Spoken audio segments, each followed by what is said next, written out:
Hello, I am the Gentlemanly Gamer, and welcome to the Undisputed Nerds YouTube channel. You're about to watch a clip from our podcast, which we do every week, and you can find on Spotify, Apple Podcasts, and all of your other favourite podcast platforms. Don't forget to leave us a like and a subscribe on the YouTube channel if you haven't already, and we hope you enjoy the clip. Even though Gigi is not here, it would be a crime to not do Tips and Bits, our weekly news segment where we recap and talk about some of the big highlights that came out this week, which means we get his beautiful theme tune. Bits, tips and bits. Come on, everybody, it's tips and bits. There you go. There you go. And I heard it back that he blamed me for recording him singing that song, which was done on a live recording of this podcast. So I'm not quite sure how that was my fault, but there you go. It was definitely not his fault. That's the important thing. I mean, yeah. Some say that's an auto-tuned made thing, but who knows? Who knows? We got loads of sort of DC news that came out this week. I guess the big one to start off with is confirmation of Joker 2. I don't know if you saw the post that went around. Yeah, I did see that. Yes, I did. So yeah. Not only did Todd Phillips, but Joaquin Phoenix also post a picture of the script and the title, which I'm not going to try and pronounce because it's something French. But we'll be getting a sequel. Are you excited to see Joker 2? Yes. Yeah. Yes. Yes. Very much so. I really enjoyed the first one. That sounds wrong to say the first one because the Joker's obviously been around for so long. But yeah, really enjoyed the first one. I thought Joaquin was amazing, and I think I watched it 3 times at the cinema before it was dropped, and I think sort of back to back one day and then in the next day I went straight back in because I think it just gripped me, the whole sort of atmosphere and tension and just his performance and the score as well. I've listened to the score a few times just while trying to focus on work kind of thing. It's just one of those things that just hooked into me and I was like, that's it, I'm in. And then I think I never thought there would be a sequel. That came completely out of the blue for me. I'm sure there must have been whispers or something that I've missed, but just all of a sudden, like, confirmed this is happening. So, oh, okay, I'm all for it, but I just was not expecting it. Yeah, it's a weird surprise because, as you say, not long after the movie came out, there were rumors that there would be a sequel because of the success. Obviously, it's not a really blockbuster movie. It's very low budget in its structure, so it was bound to make a profit back anyway. And of course, I think it made close to $1 billion, if not $1 billion. So it wouldn't surprise me that they would tee it up for a sequel. But like you said, the whole premise felt like a one and done story, like Taxi Driver. Like there would never be anything more from it. But yeah, bizarre. It's interesting to see because that was all about the arc from nothing to Joker level, and now you're going to have to go in straight at Joker level, and then where do you go from there? Like, what's going to happen? That's I haven't seen the title. I know you said you didn't want to pronounce it, but I didn't see the screenshot. I just saw the headline. So okay. The title, it's from my understanding, it's its definition is used in psychology, which is supposed to be about 2 people who suffer from the same sort of mental illness or psychiatric episodes or whatever it is. I think they actually used the term in the Hannibal TV show where Will adopts the psyche of the killer and such. So people are trying to figure out, is it interpreting that Joker and maybe the Batman has unstable mental capacities, or maybe there'll be 2 Jokers, like a copycat killer or something. So there's loads of speculation going around. Nice. And will it be your favourite Batman, do you think, is going to be in it? Do you think it'll be there? What, Ben Affleck? Yeah. Reprising the role just Yeah. to be in there. I mean, to be fair, like, there's worse Batman to face, I guess. Like, there is. I like him as Batman. It did not offend me in any way. I liked him as it. I thought it was good. And he jumped on a car in Suicide Squad, the film that we shall not name, which I just named. But that would be interesting. It will be interesting, yeah. I'm more intrigued to see what they'll do and what sort of story they can muster up more out of besides an origin story. So, yeah. I guess the problem you got with that is you had no expectation on the first one, so you could kind of they just went with whatever they wanted to. I can't say whatever they wanted to do. I'm sure there was studio interference and all that, but they had like free reign a bit because it was not something that had been done before. Like you said, it was kind of felt like almost not a one shot, but like a one and done. And then if it succeeds, it succeeds. Not necessarily they weren't doing it to franchise it and make sequels. It was exactly this is it. This is the story we want to tell in a bit more of a different way than superhero films have been done in the past, and see whether it sticks. And obviously, like you said, it did stick quite a lot. And now you're going into the second one with like, well, just do that again. Capture that lightning again and make it as good. And that's a lot of pressure. Yeah, it is a lot of pressure. Plus, like, the first one was in so many ways an adaptation of other sort of movies, again, like Taxi Driver, and I think there's a movie called The Comedian or something like that I've heard, like a Scorsese movie. There is kind of with De Niro. Yes. Yeah. The king of something. Yes, King of or something like maybe that. King of Comedy. So it's kind of like, what other Scorsese like are you going to draw into net for a sequel? Yeah. The Internal Affairs one. Whatever that one's called. That's the original name. The American name, whatever that was called, with De Niro. Yeah, maybe. Deer Hunter or something. I don't know. But I guess we should segue on to the next piece of news. As mentioned, it's been a busy week at DC, and not only did we get news of a Joker sequel, but the trailer dropped for Black Adam. Now, I know you're one to be skeptical of trailers. Like sometimes you may watch a teaser, maybe not the full-length trailer. Did you happen to watch the full length? I did, and I couldn't tell you why, because normally I don't, but for whatever reason, I did watch this. Probably because it's got my boy Dwayne in it, and he's amazing. So I was like, let's see what it's about. So yes, I did see what Dwayne can do. Yeah, exactly. Yeah, see if he's bulked up. He needed to bulk up for a role, really, didn't he? I mean, he was looking a bit skinny in some other roles, but yeah. Look at this. Do you think it's? So it's not a character I'm familiar with in any sense at all. So I still probably taking a step back, still like not really sure the backstory and what it's going to do, what it's going to say, etc. Apart from obviously it's very much an anti-hero film. So that's about the best as I can do, to be honest, because I've got no knowledge otherwise. That's understandable. It's a real odd choice of villain. Well, Black Adam is normally portrayed as a villain. It's a real sort of odd ensemble, because you've got Black Adam and then you've got the Justice Society, which is supposed to be like a precursor to the Justice League. So it's got like all these sort of like B-listed superheroes.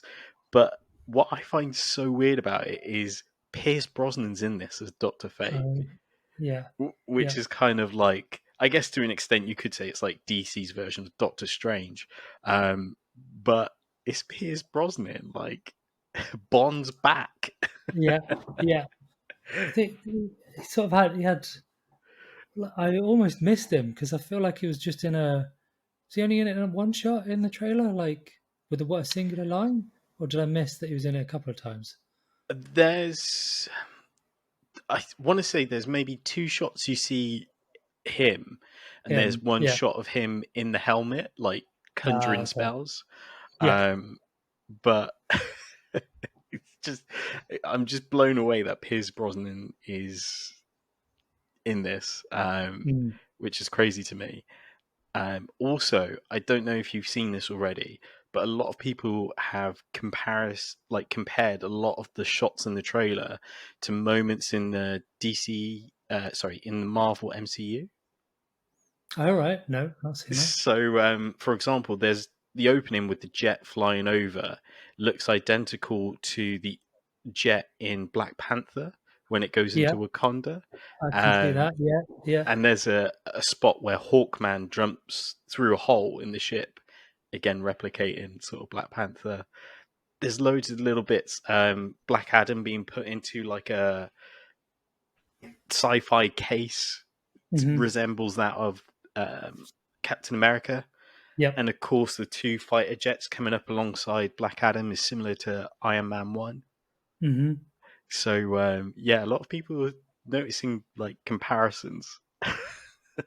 What's the consensus on like the CG and stuff like that? Like it looked good to me, but the last time I was on, I thought She-Hulk looked all right, and I think I was in the.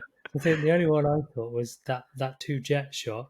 There's like a side shot of where he looks towards the camera, and it looked a bit sketchy from a overly green screen. But otherwise, I thought it looked pretty decent.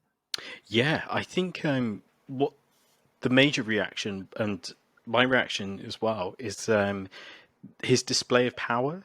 So like he looks really fast and really strong. Like he picks someone up and throws them, and it looks like he throws them like out of the country into the sea. Like, you know what I mean? It's just kind of like, whoa, like this is not scaled back at all.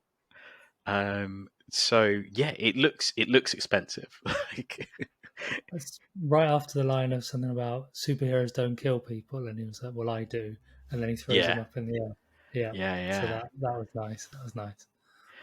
So I think the display of power is going to look really great, and from a lot of Rock's I call him Rock, Dwayne Johnson's promo stuff, he's been saying like there's a new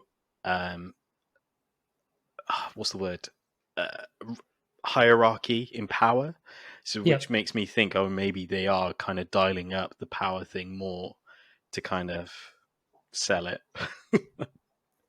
Is it gonna go into DC territory of final act, grey, bad guys, overly CG'd? Or is it like if they're dialing up the power, they're just gonna go full CG final act in true DC the style? Biggest, right? Greyest. Yeah. Maybe. I'm more kind of wondering, like, is this going to lead on to other things? Like, is this going to lead into like Shazam 2? Because Black Adam historically is the arch nemesis of Shazam. So yeah, it'd be interesting to see where they go with it. Otherwise, nice. Always room for the Rock. Always, yeah, definitely. Cool. So in other news, I'm gonna fire through some of these quickly. Some big old Marvel news. So I don't know if this has actually come from Marvel themselves, but I've seen a lot of outlets talk about this. The Thunderbolts movie is apparently in the works. This is coming from comicbook.com, but again, numerous outlets. I think IGN have done a post about it as well. Marvel's Thunderbolts movie is in development, directed by Jake Shearer, if I pronounce that correctly. Are you excited to see a Thunderbolts movie? So again, I'm really showing my cards here in that I saw that and I was like, okay, I need to do some Googling on what Thunderbolts is. Because no, I'm not excited, but that's because I don't know anything about it. So that's fair. I don't know. But then could have said the same about Guardians back when that was first announced. So Absolutely, look how that turned out. So they obviously know what they're doing. They know what the audience will not necessarily know about mainstream audience and what sells. And obviously they've hit them out of the park in the past. So I don't know anything about Thunderbolts at all. It's I guess the best way to describe them is possibly like a government version of the Avengers. Like they've assembled their own version, but they tend to use sort of anti-heroes that toe the line. So, for example, one of my favorite interpretations was, or team-ups, was you had Deadpool, Red Hulk, Punisher, Elektra, and you had a version of Venom, Flash Thompson Venom. So they're very much kind of like anti-heroes who, aren't scared to kill. But it looks like this MCU version or team is based off like the TV shows that we've seen over the last sort of year. So you'll probably see your John Walkers, maybe Abomination in the lineup, and Yelena, Black Widow's sister, to kind of maybe create this new team.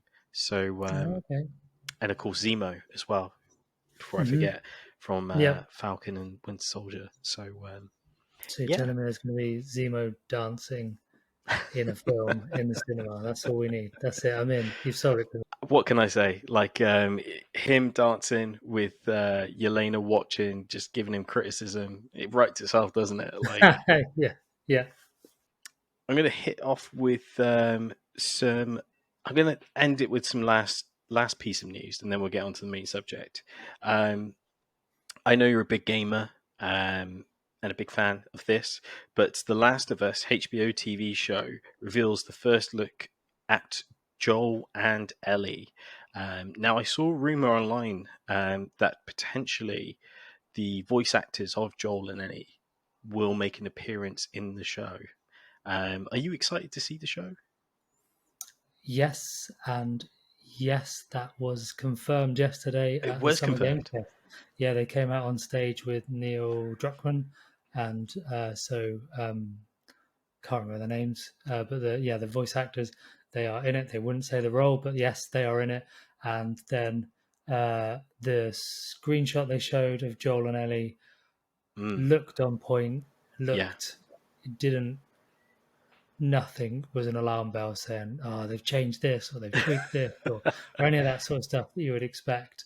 Not like a Halo series where they just do what they want.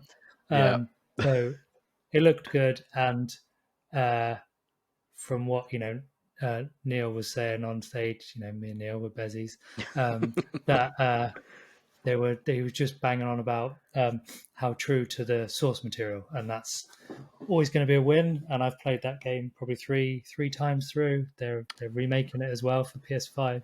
I did see, play it again through there, and I think that's key. They've got and what they were saying on stage is the chemistry between Joel and Ellie actors. I can't remember the Ellie's actress name.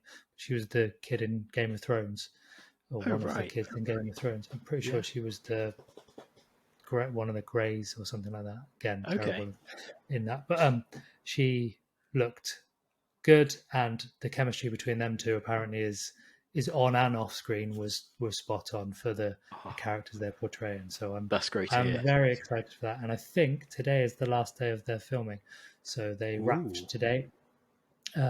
So it should be. They didn't say a date, so I'm hoping for like a March type thing. They obviously post production, all that kind of stuff, but I kind of hope that all of the clickers and all that is all prosthetics rather than CG, so there isn't too much post production. So yeah, very excited for that. Very, very excited.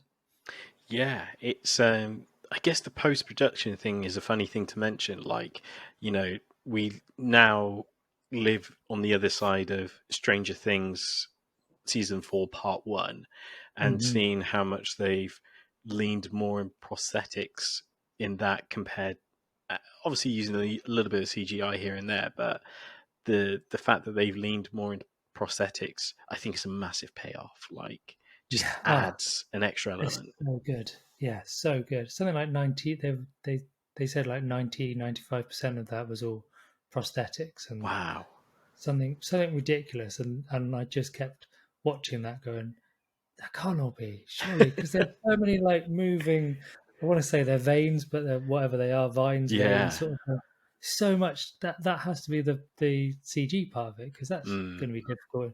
But yeah, that looked all good. So that, I totally agree, that payoff of having the real prosthetics, you can just tell, like the de-aging of spoilers. 11.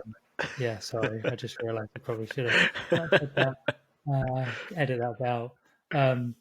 But that looked rubbish, in my opinion. But the prosthetic stuff looked amazing. Yeah, the prosthetics look amazing. Yeah, and I really hope they lean into that with this. I'm not really sure what other show has come straight to HBO Max in the similar light. Like, as you mentioned, Game of Thrones. Mm-hmm. I guess they've done prosthetics, but again, that was quite CG heavy towards the end. But yeah, I'm really excited to see what they do and what sort of stories they'll cover as well. Because, what was dare I say, like a 40-hour game, it's not really got the legs to last like numerous seasons, has it? So yeah, I'm really interested to see what sort of stories they'll come up in between and stuff as well. Well, I guess it depends. If they go into Game 2, Part 2, then you've got some more material on there as well. Yeah, absolutely. Chernobyl, it's by the people that did Chernobyl, and I don't remember there much prosthetics in that space, apart from the one episode where obviously it all kicks off and everyone's got radiation. Spoilers. Yeah. That one as well, I guess. I mean, it's a life event as well, so yeah. I'm on a roll for spoilers today, apparently. So spoilers for an event that happened in 1980. Yeah. Well, no one's heard of the Kate Bush song, and now everyone's all of a sudden like, "Who's this Kate Bush? Where's she been?" So yeah. That's great.